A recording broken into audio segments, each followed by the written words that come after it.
Buenos días.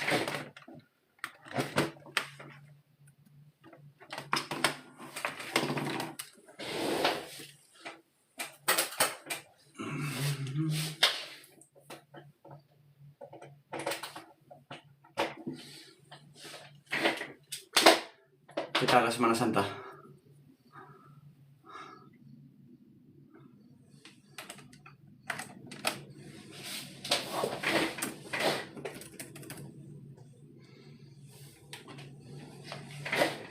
He estado mirando estudios sobre lo de tener ideas o soluciones en la fase hipnagógica. ¿Y qué tal? ¿Cuál es la conclusión? Buenos días, la del Moli.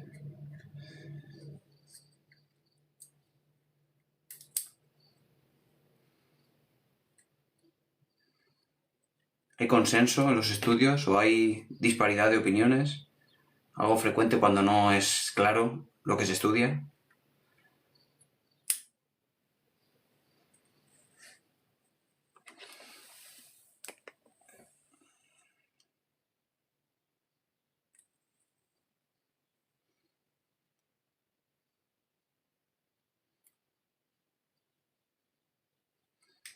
Espera.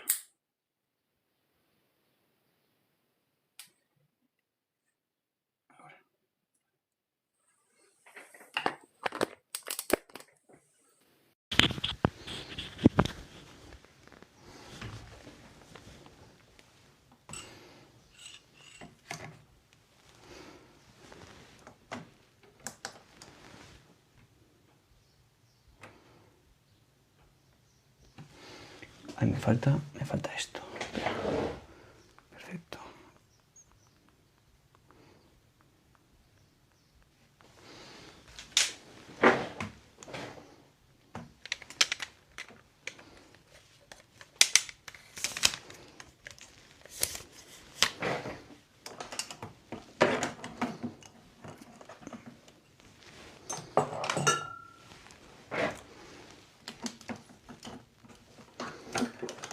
Y con esto lo tenemos.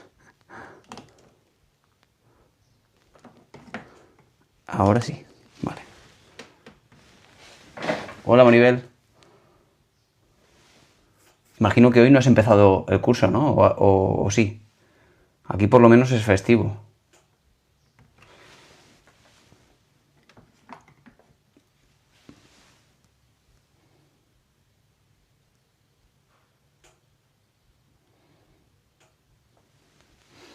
Me ha parecido increíble ver el tema de la neurociencia del sueño, que sí es súper complejo, ¿eh? ¿Has visto la cantidad de redes de on y off que se interconectan? Que una activa a la otra la desactiva, es tremendo. Es muy complejo.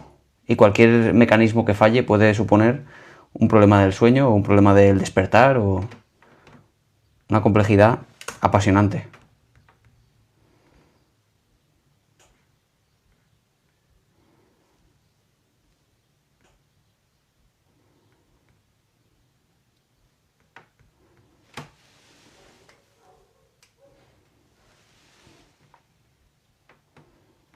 Vale.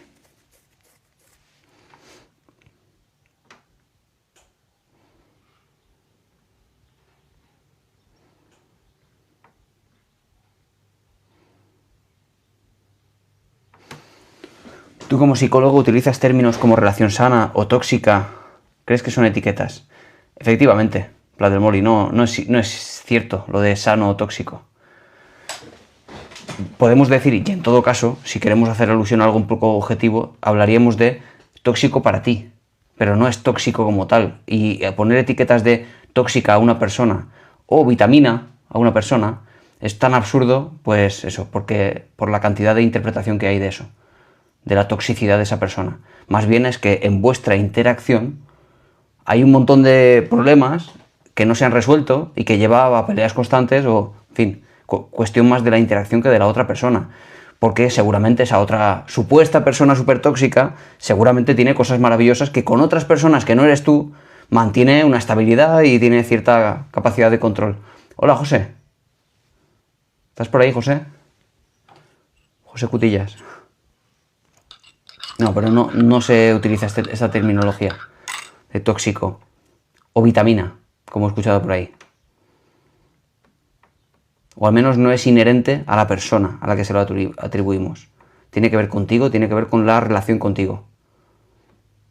Y de hecho es habitual, dado que sientes que eres una persona tóxica, esa otra persona, es habitual, por tanto, y por ese efecto halo que siempre menciono, el extrapolar esa forma de ser que tiene contigo con los demás. Y empezamos a decir que si es así contigo y es tan tóxica, seguramente con su familia, si tiene un hijo con su hijo, si tiene una abuela con su abuela, seguro que es tan tóxica con esas personas que contigo. Y no tiene por qué.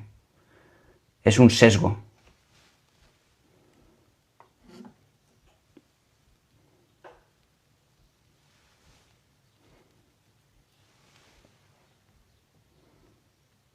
Hola Rita, buenos días. Pilar. Buenos días David. Contigo tiene que ver con la relación contigo, efectivamente.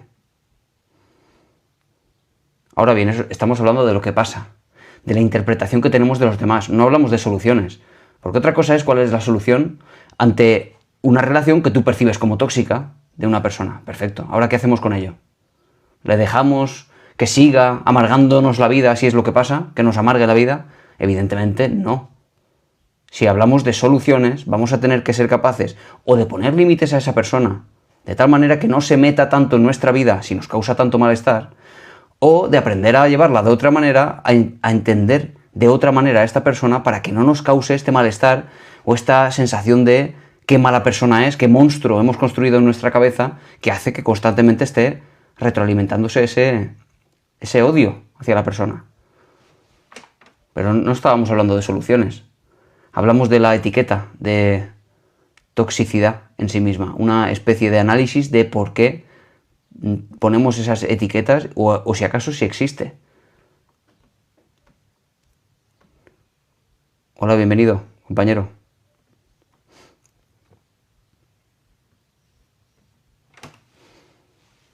¿Qué opinas sobre los sombreros de Bono? Los sombreros de Bono, no sé a qué te refieres. ¿Bono quién? ¿El cantante Bono? No sé a qué te refieres. Fila Valle, bienvenida.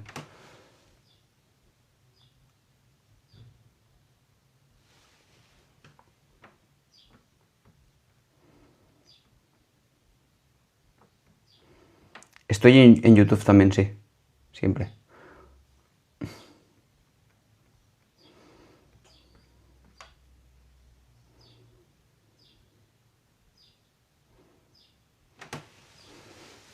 A ver, porque he visto un comentario por aquí que se me ha pasado, de Leonesa. A ver qué dice.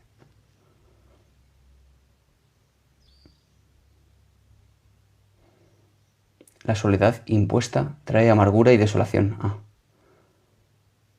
Algo que es recurrente, Leonesa, en ti. Y yo siempre te pregunto en casos así, ¿estás haciendo lo posible para vencer esta soledad impuesta? Intentando socializar más de lo que ya estabas socializando, intentando buscar esas personas que seguramente también se sienten solas y buscan compañía y no la encuentran. ¿Qué estás haciendo por resolver esto? Estar aquí ya es un intento de solucionar eso, porque no deja de ser esto un grupo social. Será mejor o peor, para unos será esto pues un vacío porque son redes sociales, para otros será maravilloso porque es una conexión diaria, da igual. Pero estar aquí, Leonesa, y yo veo que todos los días recibes apoyo, es ya una búsqueda de esa socialización que necesitas. ¿Pero qué más haces? Aquí tienes, bueno, pues comentarios de apoyo. Porque aquí hay gente muy maravillosa. Ah, el otro día decía, por cierto, ¿visteis el vídeo del extracto de la conferencia que hablaba de un comentario precisamente de Leonesa? ¿Os acordáis?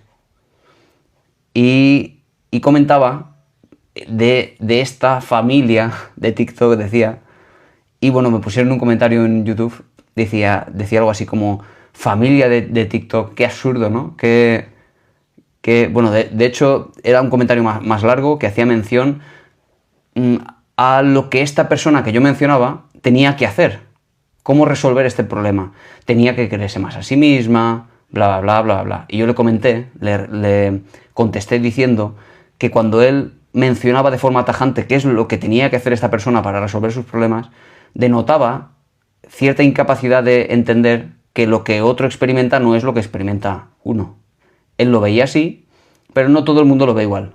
Y hay personas que tienen que tirar o tender más hacia la aceptación personal y otros que tienen que tirar más hacia la socialización porque tienen esa necesidad de otras personas y de conexión emocional. No somos todos iguales. Y le mencioné el tema de también lo de la familia de TikTok. Digo, claro, ¿se puede cuestionar una experiencia subjetiva? Yo le decía, así es como lo vivimos una serie de personas que nos conectamos aquí ya después de 250 directos y sentimos como cierta conexión familiar. Digo, esa es nuestra experiencia, es subjetiva. ¿Se puede cuestionar la experiencia subjetiva y decir a alguien, estás equivocado? Y yo le decía, bueno, así es como tú lo vives y por tanto para ti no es posible. Pero para nosotros sí. Fue un comentario, pues eso, curioso. Han salido apps para conocer amigos como en Japón. Anda, no lo he visto. Bono era un psicólogo que sacó esa estrategia de los sombreros de colores y no sé si es útil, pues no la conozco.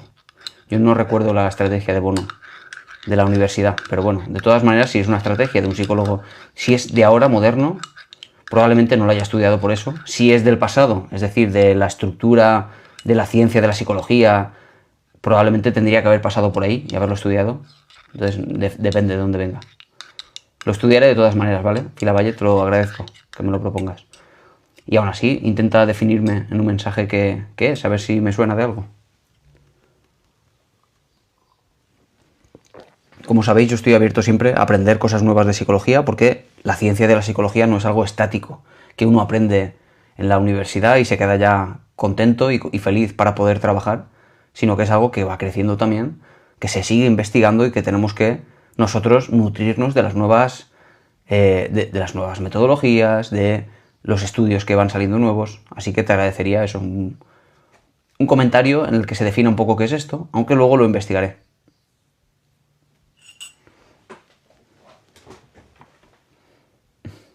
Hola Candelaria, bienvenida. Emma, bienvenida. Hola señor, reprobé el año. ¿Reprobé el año? ¿Qué consejo me da? ¿Para qué? ¿Consejo para qué? ¿Para la vida?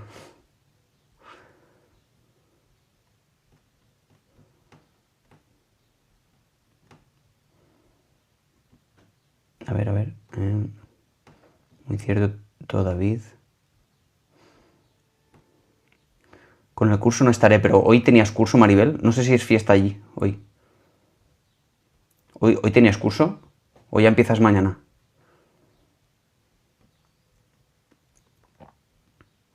Hablabas del apoyo moral, el mismo que pues estabilizar la autoestima. A ver, que me encuentre un poco. También están aumentando mediadores que cobran 7 euros para organizar encuentros afines, no parejas, anda, ¿sí? Diferentes formas de socializar. Los fines de semana, aburrir. ¿Te aburres aquí? Cada uno tiene sus amigas y no quiero meterme a pasear. ¿No quieres meterte? Es decir, que cada uno tiene su grupo de amigas y no quieres meterte. No, como que sientes que te estás entrometiendo en algún sitio, ¿no? Eso de nuevo es una creencia limitante, ¿no? Porque tampoco perderías nada si lo intentases, ¿no? O al menos te podrían decir que no. Pero no lo sabes. Y ya sabes lo que opera en la conducta de las personas a razón de creencias previas que uno va desarrollando. Como que si cada uno tiene su grupo, pues no van a querer que me una. Sería entrometerme, son creencias. No hechos. Probablemente alguna estaría encantada de que te metieras ahí.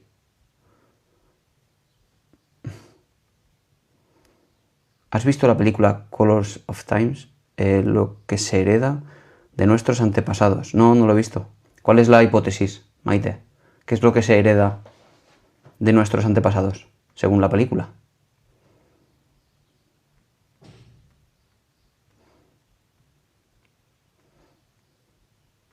Buenos días. Hola, Evelyn. A ver, ayer, después de mucho tiempo, sentí taquicardias por unos minutos y sentí miedo. ¿Y después ya no, Evelyn? ¿Después se te pasó? Si fue un momento puntual y luego se te pasó y no empiezas a desarrollar el miedo a que vuelva a pasar, será algo puntual y ya está. No darle más importancia de la que tuvo. Porque taquicardias, además, ¿sabes? Cuando hablamos de exposición hablamos precisamente de eso. Porque si yo, por ejemplo, me levanto rápido y me siento, como empiezo a prestar atención, voy a notar cómo mi corazón se acelera, palpita de una forma excesiva. Lo noto, yo no noto aquí el golpe. Pum, pum, pum, pum, pum, pum, pum, muy rápido. Y eso es algo muy frecuente. Por ejemplo, recuerdo una vez que me levanté de la cama a mitad de la noche, luego volví a la cama y, claro, dado que el contexto acompaña a la introspección, me di cuenta de que estaba el corazón a tope, palpitando muy rápido. Podría perfectamente una persona con ansiedad poner el hiperfoco en esta palpitación y empezar a experimentar miedo, y que eso lleve a que cada vez palpite más rápido porque tengo miedo a que me pase algo. Tenemos que acostumbrarnos a esto. Pruébalo, Evelyn, date un salto rápido y siéntate, verás cómo notas las palpitaciones a tope. Es tan rápido, es tan instantáneo. Solo con levantarte rápido y sentarte, solo con eso vas a notar las palpitaciones a tope. Y tienes que acostumbrarte a esos síntomas porque no pasa absolutamente nada. Tu corazón está preparado para eso y para un sprint, para correr rápido, para sentarte, para saltar, para escalar, para trepar. Tu corazón está preparado para todo eso. Si no nos acostumbramos a la sensación fisiológica, es decir, prestar atención a la respiración como opera, al corazón cómo se desboca cuando hacemos un ejercicio, cuando suceda en el peor momento, con ansiedad, nuestro foco se va a poner tanto aquí que va a decir algo no va bien, y todo está perfecto. No hay ningún problema. A no ser que previamente tengamos algún problema del corazón, pero no es el caso.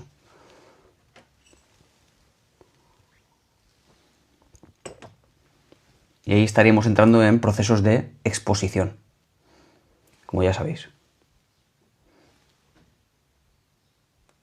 Un segundo. Ay. A ver, por ejemplo, te pones el sombrero blanco para ver con objetividad el problema. El negro para ver lo negativo. Ah, vale, que es algo así como muy simbólico.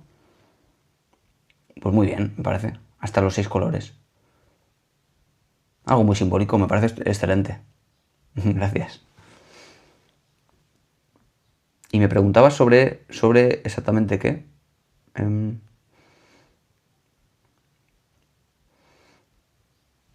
¿Qué opinas sobre los sombreros? Me preguntabas. Bueno, al final, tal cual me lo planteas, aunque no conozco la metodología, entiendo que al final pues es una forma de hacer lo mismo que ya hacemos, pero de una forma más física, con objetos, que hace que a veces nos ayuden, incluso a través de metáforas. Eso ayuda mucho, pero no es en realidad determinante. Se puede hacer exactamente lo mismo, Filavalle, con pensamiento. Uno puede decir, ahora vamos a ponernos en el futuro. O incluso ahora vamos a viajar al pasado, a un recuerdo que tú tengas cuando te enfadaste muchísimo, y vas a intentar hablar contigo misma en el momento en el que te enfadaste tanto. ¿Qué te dirías ahora, por ejemplo? Son cosas que podemos hacer mentalmente sin necesidad ni de sombreros, ni de cartas de colores, ni tarjetas, aunque a veces eso pues ayuda, porque como es la fisicidad de lo que uno puede tocar y palpar, pues ayuda un poquito. No es determinante. En cualquier caso entiendo que es una forma de facilitar las cosas, quizá para algunas personas, y para otras no. Doctor, ¿a qué hora es ahora este programa? ¿Cambio de hora? Es que antes me levantaba a las 3.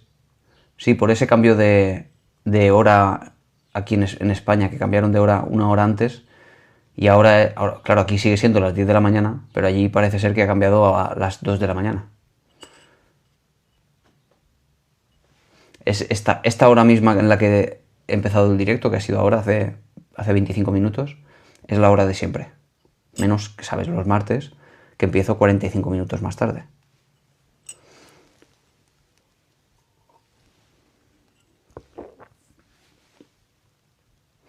Hola, Gapsoses. A ver, buenos días. Hola, Ricardo. Los autorregistros en las secciones de psicólogo tratante. A ver, también. El paciente psicológico. No he entendido esto, Ricardo. Me hablas de los autorregistros en las secciones del psicólogo tratante.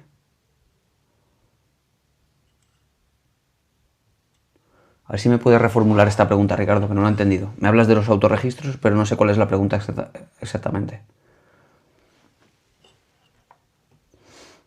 A ver.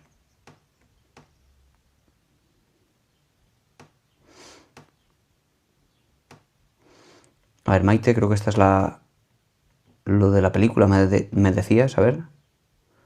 Como que se repite circunstancias, patrones y oficios, aunque esto último hoy en día no se da. Vale, y esto viene de la película, pero por algún motivo, alguna teoría que sale en la película y que es científica. Te lo pregunto por si viene de alguna hipótesis o algo así, Maite. Se repiten circunstancias, patrones y oficios, aunque esto último hoy en día no se da. Pero esto viene de los ancestros. Dices, Maite, se hereda de los ancestros.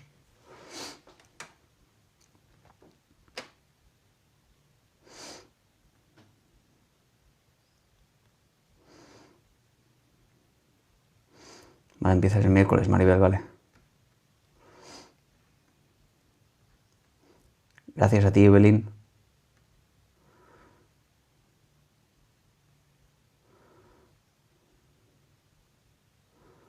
¿Y con los colores de la ropa que te pones?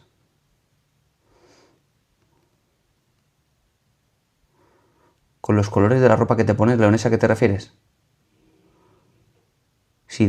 Si eso define algo de tu personalidad o te refieres a algo así. Muy freudiano eso.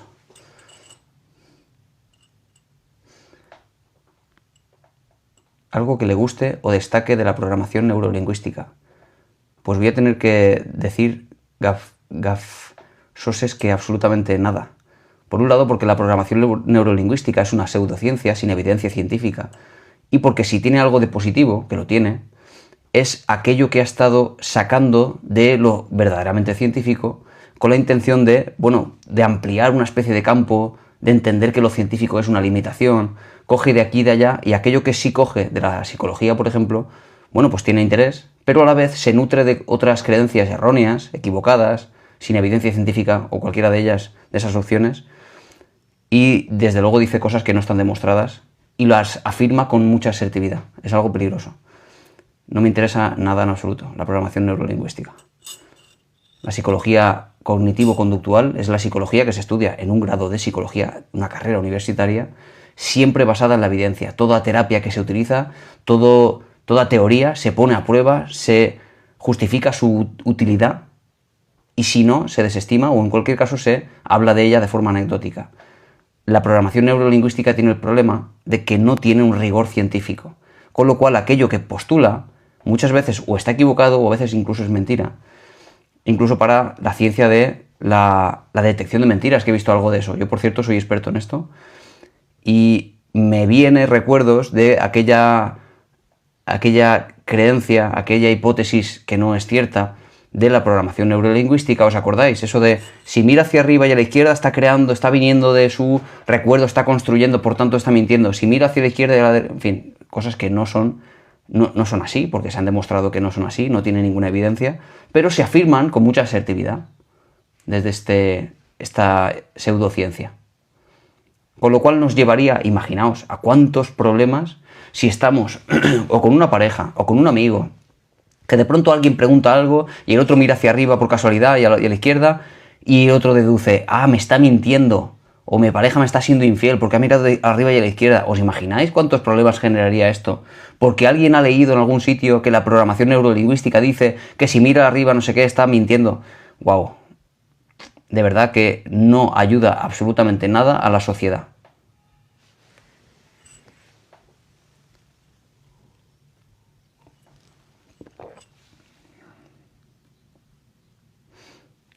Hola Loli, ¿te has pasado aquí?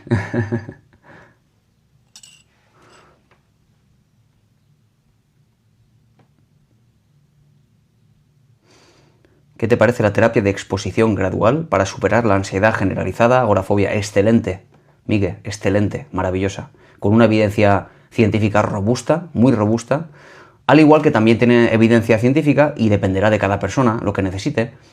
La exposición se llama por inmersión, o sea, la exposición inmersiva, la de golpe, en la máxima intensidad.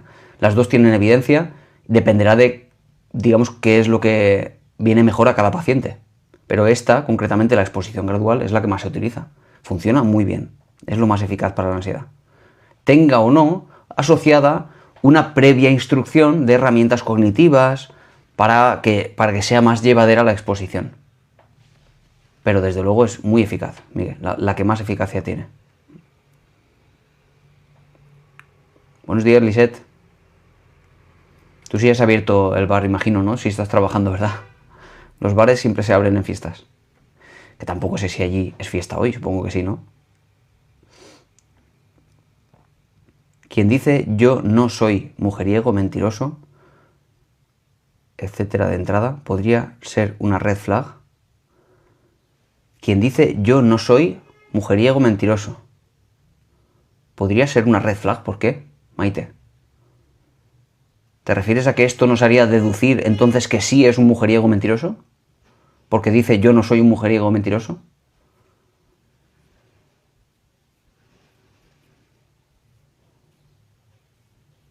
A ver, ¿qué ley extraemos de esto, Maite?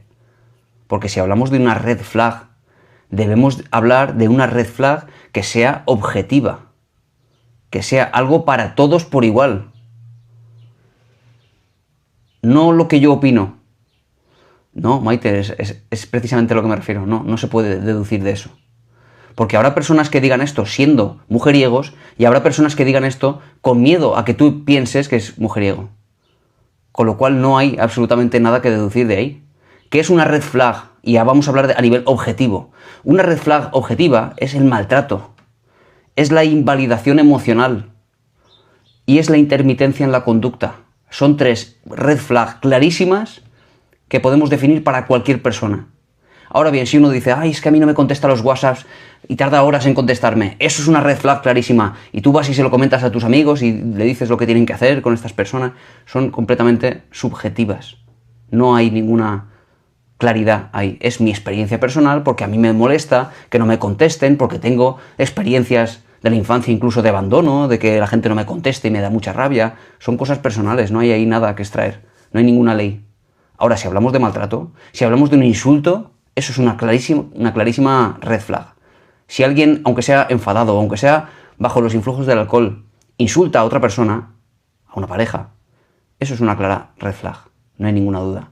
Si alguien dice, ay, estoy muy mal porque mi hermana está pasando por un mal momento y me siento muy triste y tengo ganas de llorar, y la otra persona te dice, ya estás otra vez con tus tonterías, siempre estás igual, exagerándolo todo, eso es una clara red flag.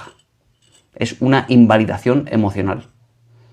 Y si vemos que hay personas que a veces nos tratan con mucho cariño, mucha amabilidad, y otro día justo lo contrario, nos rechaza, nos ignora, nos machaca, eso es una clara red flag. Se llama intermitencia en la conducta.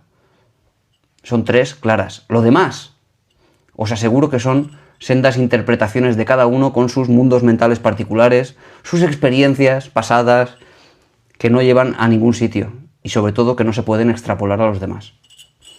Pues aquí hablamos de psicología. No creo en nadie.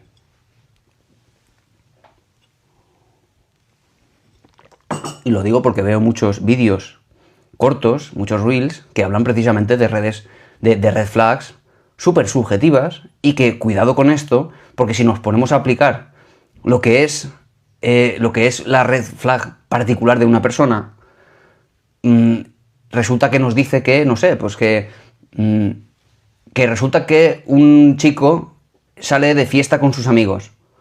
Y eso es una clara red flag, por ejemplo. Estoy hablando de un ejemplo, ¿no? Bueno, pues lo será para algunas personas, pero no para otras. Con lo cual, establecer que esto es una ley para todos nos va a llevar luego a muchísimos problemas. Porque eso funciona para unas personas, pero para otras no. No es objetivo. Ahora bien, el maltrato es claramente objetivo. ¿Por qué? Porque si pudo maltratarte en un momento, no vas a poder luego criticarle si te vuelve a maltratar en el futuro, porque ya has traspasado una línea. Eso es una red flag objetiva para todo ser humano sobre la Tierra. ¿Ok? A eso me refiero. Objetividad me refiero a que hay cosas que se pueden extrapolar a la sociedad. Y cuando hablamos de red flag, y no hablamos de charlatanería, hablamos de qué se puede extraer de los estudios, no de las opiniones personales, que no nos ayudan a los demás.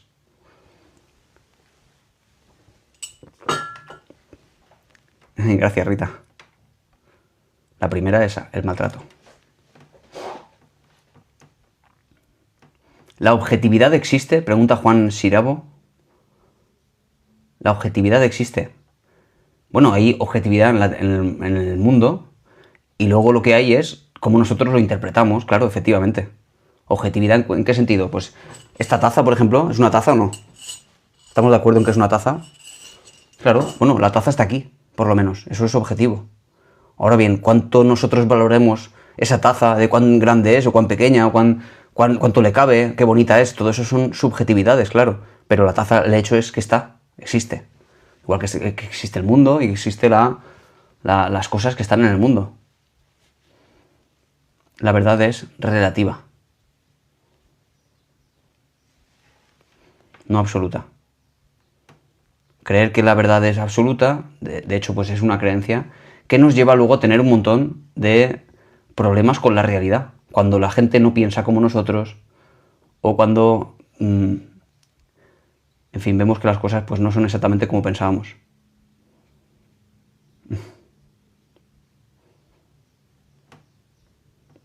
Viajes astrales. Buenos días, David. ¿Por qué empleas tanto la terminología anglo en psicología? Bueno, porque es la que se utiliza. Porque si yo digo red flag, me van a entender prácticamente en el mundo entero. Pero no es importante, en realidad. O sea, podría decir craving, como decía el otro día, para hablar de la ansiedad que genera el no fumar. Podría hablar sencillamente de la ansiedad que produce el no fumar. Pues da igual, es una terminología. Yo no tengo ninguna discusión a este respecto. No tengo ningún rechazo absoluto sobre lo anglo. Como si hubiera una especie de lucha. En ciencia no hay esa batalla. En la ciencia todos tenemos la misma terminología y nos parece bien. Eso es más bien pues gente que está en contra de... En el mundo anglosajón no, pero es cierto que se utiliza a nivel internacional. Y tienes que tener en cuenta una cosa, Alfonso. El inglés es la lengua que se utiliza a nivel académico prácticamente para todo. La mayoría de estudios científicos están publicados en inglés. Los españoles que publican estudios científicos muchas veces escriben en inglés. Con lo cual, luchar contra eso no ayuda en realidad a la ciencia. Si alguien atribuye a un término en inglés porque viene de un estudio científico en inglés y lo utilizamos así, en realidad no tiene sentido que lo combatamos aplicándole una terminología castellana o castellanizándolo. Y si se castellaniza, porque la Real Academia de la Lengua Española decide castellanizar una palabra, maravilloso también, ¿por qué no? Pero se trata al final de entendernos más y no de entendernos menos. Porque al final si alguien dice graffiti, todo el mundo sabe lo que es. ¿Por qué? Porque se ha castellanizado la palabra. Y no pasa nada, no es ninguna batalla. La batalla la tiene la gente en su cabeza, más bien.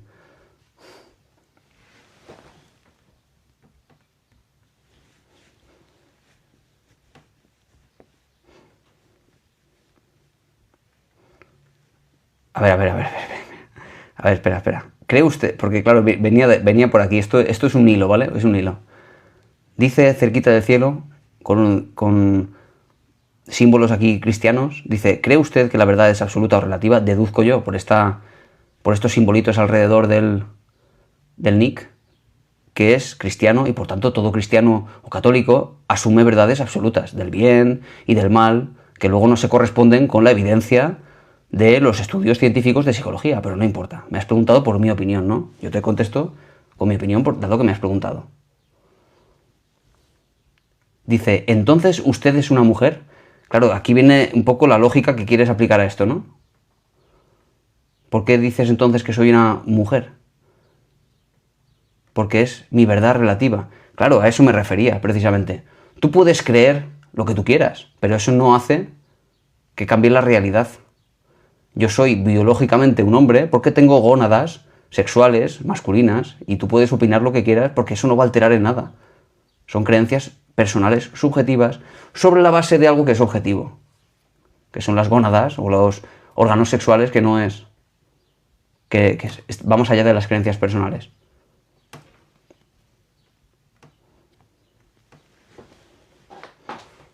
Un libro, Experiencias extracorpóreas en 30 días. Universidad de Duque. Sí, hay mucho testimonio de cosas extrasensoriales, pero ninguna prueba.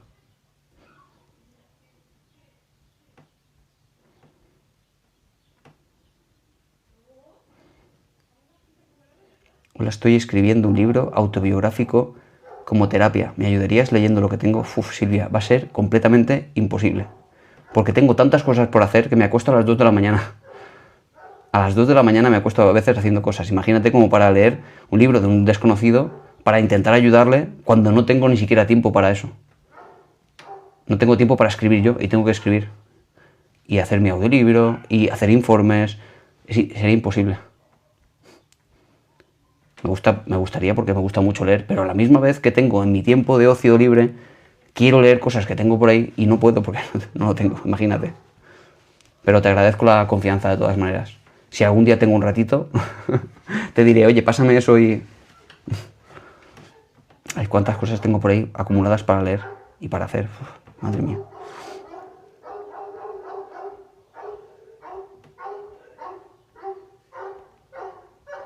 La reencarnación existe y unas veces eres hombre y otras mujeres.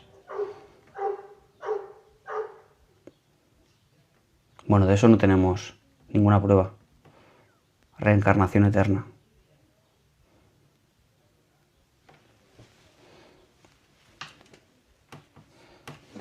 A ver.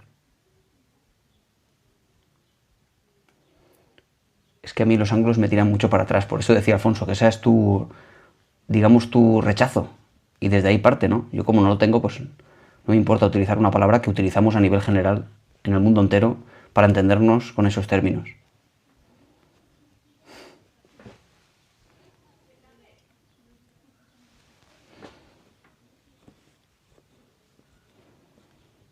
Ojo, David, lo anatómico no te garantiza en absoluto que vayas a ser hombre o mujer. Sí, más y más ahora, ¿no? Con las construcciones que se hacen también a nivel social de estas cosas, las decisiones que se toman. Sí, pero no hablábamos tanto de eso, sino de la objetividad de las gónadas, por ejemplo, de los órganos sexuales, que me categorizarían como hombre o mujer, digamos como algo objetivo, más allá de una creencia de que alguien piense, ¿no? Una cosa u otra. Hablando de lo objetivo. Y lo objetivo, desde luego, son órganos sexuales. Es lo objetivo. A ver, que voy a poner el cargador, que se me apaga este móvil.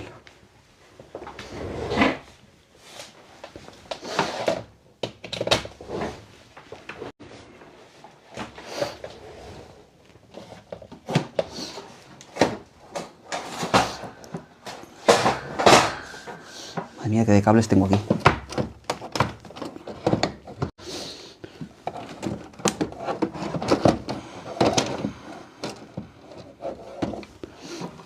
Ahora que lo pongo aquí, para que no se caiga. Es que no llega. Un segundo. Aquí. Ahora.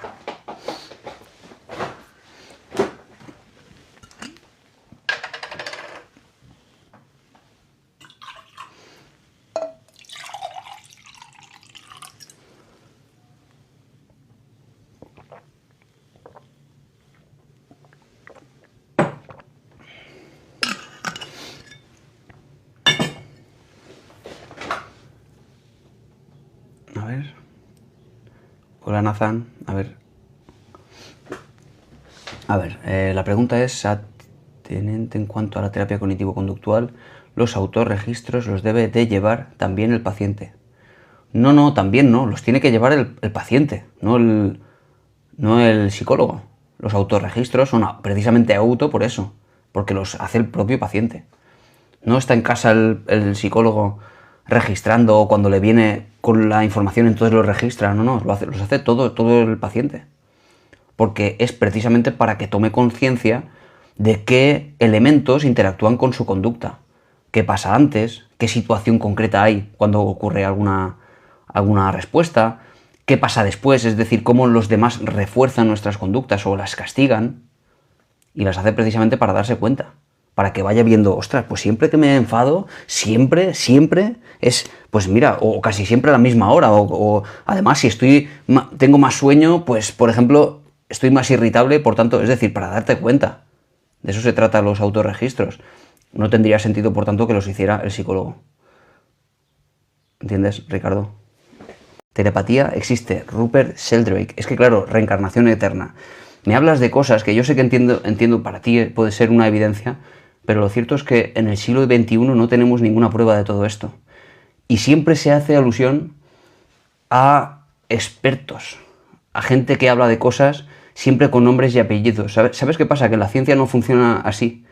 Cuando hablamos de un experto en algo, un científico, el que sea, va siempre a hablar desde no solo su estudio como tal, su intervención en la investigación, sino además también con su peculiaridad, con cómo él lo ve y lleno de sus idas de olla, por así decir. No me vale que alguien experto como Rupert Sheldrake, escriba un libro y opine en ese libro sobre las experiencias que ha tenido cierta gente que no dejan de ser testimonios. Los testimonios no son prueba de nada, lo sabéis, ¿no? Y hay como cientos de miles de millones de testimonios de la existencia de fantasmas, pero no hay pruebas de ello todavía, a día de hoy. Sí, maravilla, hago directo hoy.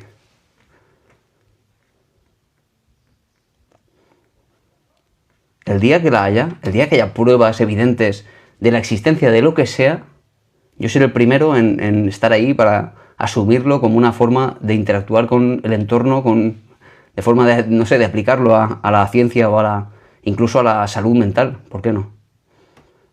Pero lo cierto es que no. Y si tuviéramos evidencias de la existencia de fantasmas, como digo, en los hospitales, en vez de médicos y psicólogos, habrían mediums y habría gente contactando con el más allá para solucionar trastornos mentales, porque la ciencia es lo que hace. La ciencia no está en contra de nada. La ciencia lo que hace es sistematizar las herramientas que tenemos a nuestra disposición para conocer el mundo, manipularlo, cambiarlo, mejorarlo, etc. Eso es lo que tendríamos en los hospitales. Científicos. Científicos utilizando pues, cualquier ciencia, aunque sea la que ahora mismo consideramos una pseudociencia. Considerar que la ciencia está en contra de las cosas es que no se entienden los mecanismos a través de los cuales se opera con la ciencia. Es un método, no es otra cosa. El día que haya evidencias me muero de miedo. Sí, Maribel.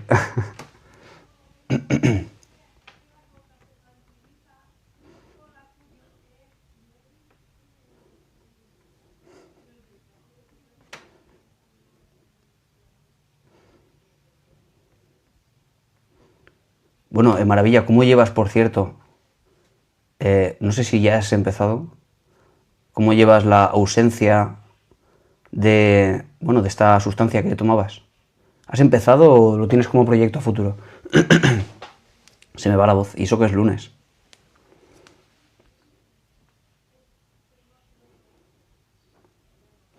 Lo objetivo es lo que determine el lenguaje, que para nada es objetivo. Sí, entiendo la crítica, Alfonso. Pero hay cosas objetivas y cosas subjetivas.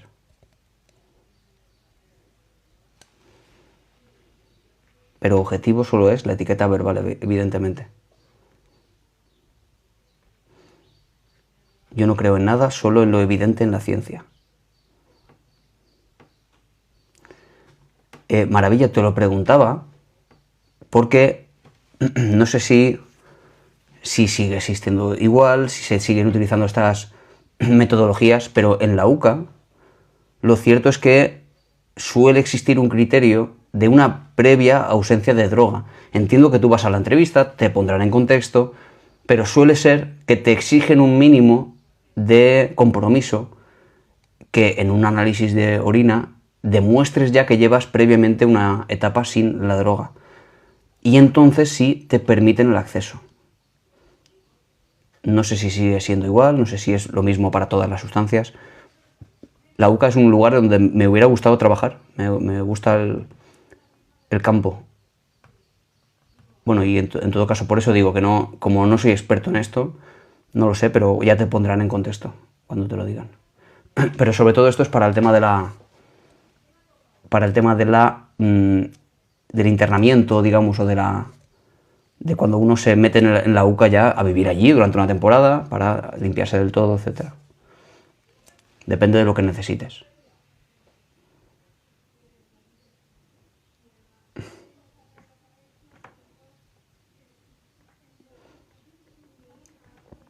David, ¿se puede interpretar dibujos de los niños? Ostras, Lisette, qué buena pregunta. Mira, Alfonso, esta pregunta seguro que te encanta. Esta pregunta es para ti, Alfonso. ¿Qué te parece si la respondes tú, Alfonso? ¿Se puede interpretar los dibujos de los niños? A ver, Alfonso, responde, por favor.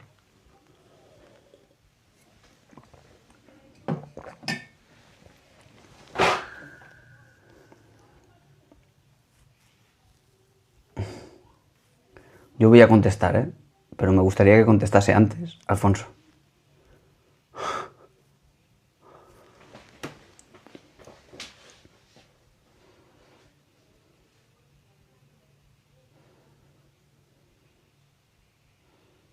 Ay, maravilla, de verdad, no, que va, es que no me da la vida, te lo digo.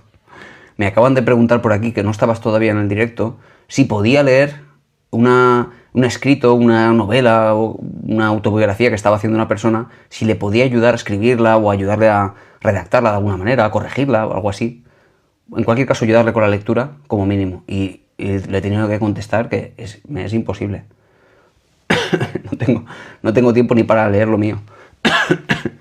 Ni para escribir lo mío, porque yo estoy escribiendo mi novela, mi segunda novela de esta última que escribí, y no creáis que tengo tiempo, me toca hacerlo muy a altas horas de la noche, y a todo esto después de entrenar a las 12 de la noche. Se me hace una cuesta arriba muchas veces. ¿Os imagináis además que tenga que leer otras cosas que no sean las mías? Uf, complicado, ¿eh? Son los niños los que tienen que hablar sobre ellos. ¿Pero qué piensas, Alfonso, de las técnicas proyectivas que se conocen, que vienen desde la psicodinámica? Y hay muchas, y muy buenas, por cierto, muy buenas. Desde el test de Murray, si no me equivoco, hay tarjetas de historietas que el niño ordena, otras que son directamente el análisis de un dibujo, por ejemplo, de un árbol o de una familia. Hay cosas que se pueden de ahí sacar, muy interesantes. Son técnicas proyectivas, como digo, que vienen del psicoanálisis o al menos de lo psicodinámico.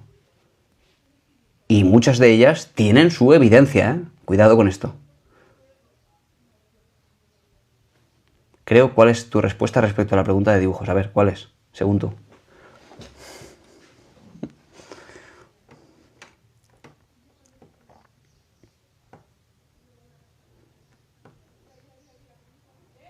A ver, Loli, ilústrame. Psicólogo y escritor. ¿Qué dos cosas diferentes? Sí, soy yo misma. Pero esto viene porque yo soy escritor desde que tenía pues 8 o 10 años.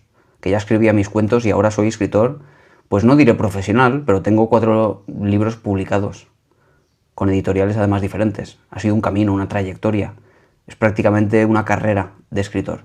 Y esto no tiene nada que ver con todo mi desarrollo académico en la universidad, cuando me puse a estudiar en la universidad. No tiene nada que ver, son dos caminos completamente diferentes. De hecho, incluso he encontrado muchas veces cierta disonancia, cierto problema o cierta contradicción entre uno y otro.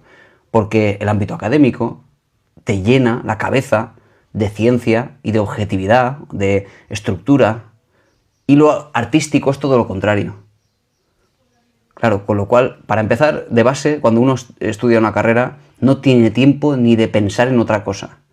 Porque todo lo que lee es solo para mejorar en su rendimiento académico, porque no tiene tiempo para más, no da la vida. Por lo menos si lo que quieres es sacarte una carrera en los años pertinentes de la carrera, los 4 años, por ejemplo.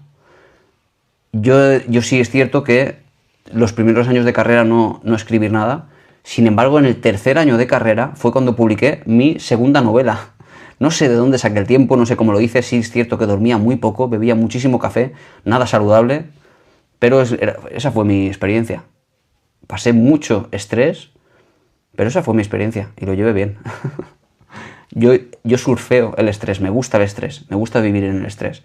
Cuando vivo sin estrés, cuando no tengo nada que hacer, es cuando peor me siento. Así que con todo ese estrés y todo, pues yo viví una experiencia maravillosa, saqué la carrera, me he podido dedicar a ello, incluso me dedicaba ya a pasar consultas antes de acabar la carrera para mis familiares, etcétera. Para mí fue así, un poco a la aventura. Ese, el de Murray. Ah, ese es el que me refería yo, Alfonso. Pues mira, te los voy a enseñar, ¿vale? Un segundo. A ver si las encuentro por aquí. Bueno, tenía por aquí... Aquí encima tenía uno. El otro día que no sé dónde lo dejé.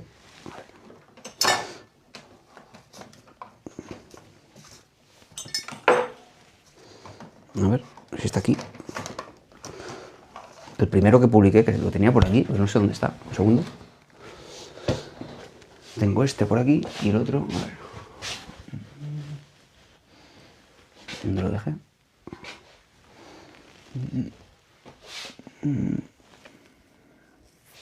Ojalá supiera dónde están mis novelas.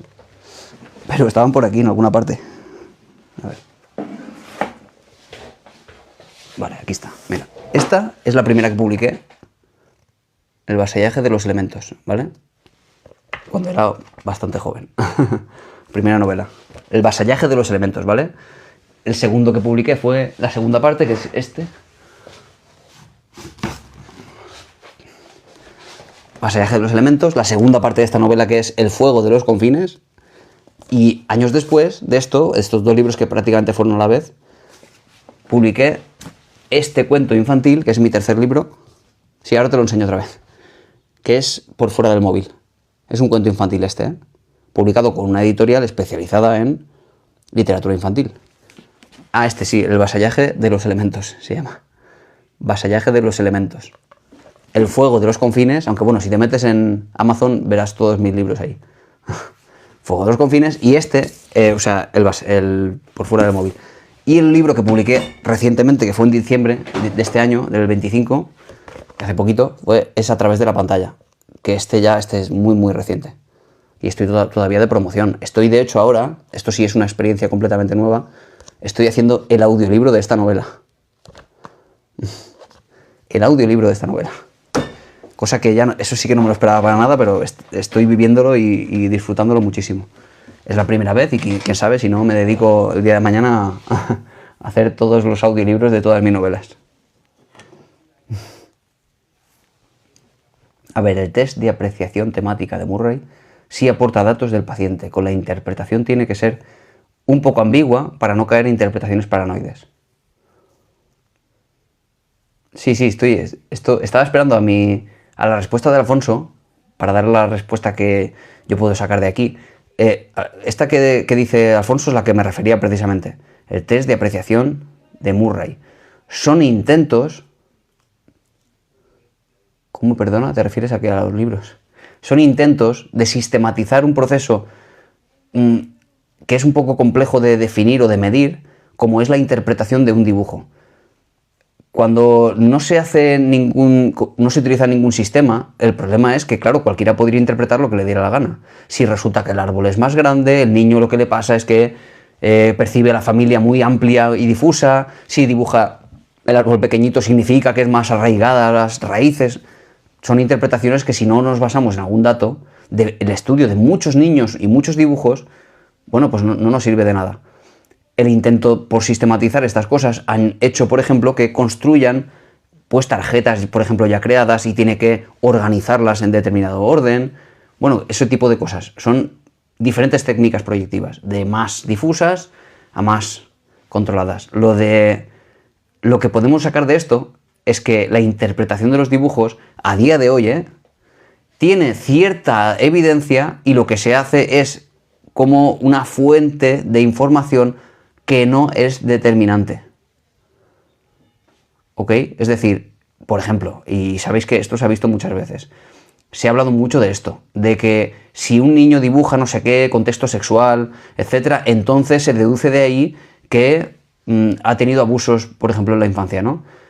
Bueno, lo que sí podemos extraer de esto es información para luego refutarla o comprobarla mediante otros métodos, de tipo entrevistas, de tipo test, de tipo, pues incluso ya lo que es la exploración clínica. Solo como información, nada más. Nunca vamos a poder deducir de un dibujo ni que se lleva mal con los padres, ni que tiene un problema psicológico, no es así. Eso es, Lisette, una pista. Mira que se ha intentado, ¿eh? Se ha intentado sacar objetividad de la interpretación de los dibujos, pero cuando es un tema interpretativo, precisamente el problema es ese, que uno interpretará una cosa y otro interpretará otra, y eso es un grandísimo problema a la hora de sacar conclusiones claras, y además que se puedan generalizar a la sociedad. Muy complejo.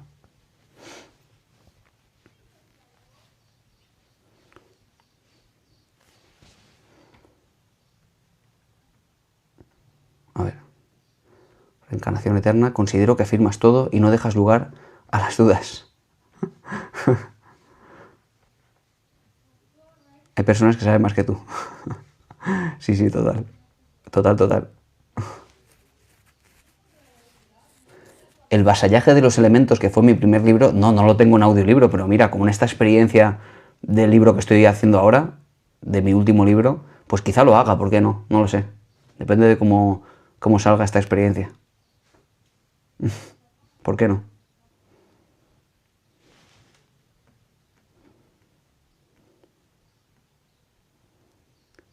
Los dibujos pueden dar pistas, pero no se pueden interpretar de forma literal. A ver, pero más allá de los dibujos, porque está muy bien, ¿no? lo de los dibujos, ¿eh? Y está bien ver los dibujos. Yo recuerdo de los apuntes que tenía muchas cositas así interesantes Vale, maravilla. Ay, ostras, que son las 11 ya, si nos vamos ya. No me había dado cuenta. No me había dado cuenta de la hora que era. Recuerdo que tengo apuntes ahí muy interesantes, pero más allá de los dibujos que puede hacer un niño, lo interesante de verdad es analizar la conducta de los niños. Si un niño ha tenido pues, abusos o maltrato o cualquier bullying en el colegio, desde luego lo podremos ver en los dibujos, pues seguramente veremos algo en los dibujos, pero es lo de menos. Lo de verdaderamente importante y el análisis y la observación de los padres debe estar más en la conducta del niño que en los dibujos. Con lo cual los dibujos es otra más. En fin, un dato más. Pero vamos a tener que poner toda nuestra energía en darnos cuenta de si ha habido un cambio conductual en el niño. Eso sí, es importante. Los dibujos, bueno, pues suman, perfecto. Pero nada más. Bueno, chicos, me despido. El que más orgullo me tiene a día de hoy es mi último libro, porque está todo ahí contenido. Está todo mi bagaje de escritor y de psicólogo en ese libro. El de A través de la pantalla, que es el último. Los demás, pues era más joven, etcétera. Pero estoy súper orgulloso. Y por eso estoy escribiendo una segunda parte de este. Bueno, chicos, me despido que tengo ahora... No tengo, hoy no voy a pasar consulta, ¿eh? Hoy ya tengo el día libre todo el día. Pero bueno, tengo cosas que hacer en el sentido de, pues, pasear a mi perra, en fin, cositas. Bueno, un abrazo. Adiós, adiós. Me despido de aquí. Muchísimas gracias a todos, de verdad. Por las preguntas y por el acompañamiento. Adiós, adiós. Gracias.